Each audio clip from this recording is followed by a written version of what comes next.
আমি ডক্টর মোহাম্মদ মাহমুদুল হাসান আজ যে বিষয় নিয়ে আলোচনা করব তা হলো ফুসফুসে টিউমার।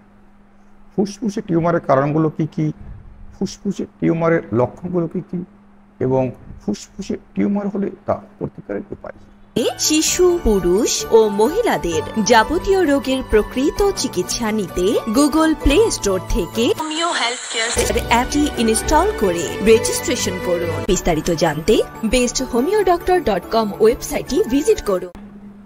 ফুসফুসে টিউমার এর প্রধান কারণ হলো ধূমপান। ধূমপানকারীদের ফুসফুসে টিউমার হওয়ার ঝুঁকি অনেক বেশি থাকে। পরিবেশগত রাসায়নিক পদার্থের কারণেও ফুসফুসে টিউমার হতে পারে। সিল্কা, ধুলা ইত্যাদি সমস্যার কারণেও ফুসফুসে টিউমার হতে পারে। কিছু কিছু জিনগত পরিবর্তন ফুসফুসে টিউমার হওয়ার ঝুঁকি অনেক বেড়ে যেতে পারে।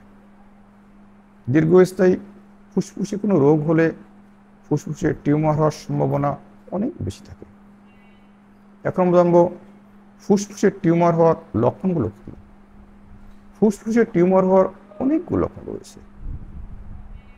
কাশি হতে পারে, এটি ফুসফুসে টিউমারের সবচেয়ে সাধারণ লক্ষণ। দীর্ঘস্থায়ী কাশি, বিশেষ করে যদি এটি রক্ত বা শ্লেষ্মা দিয়ে থাকে। শ্বাসকষ্ট দেখা দিতে পারে, বুকে প্রচণ্ড ব্যথা অনুভব হতে পারে, ওজন হ্রাস পেতে পারে, খাবারের প্রতি অনীহা ভাব আসতে পারে, খুব দ্রুত ক্লান্ত হয়ে যেতে পারে, শরীরে প্রচণ্ড ব্যথা হতে পারে, কণ্ঠস্বর পরিবর্তন হতে পারে, গলায় প্রচণ্ড ব্যথা হতে পারে, মুখ থেকে রক্ত আসতে পারে। এখন আমরা জানবো ফুসফুসের টিউমার হলে তা প্রতিকারের উপায় কী।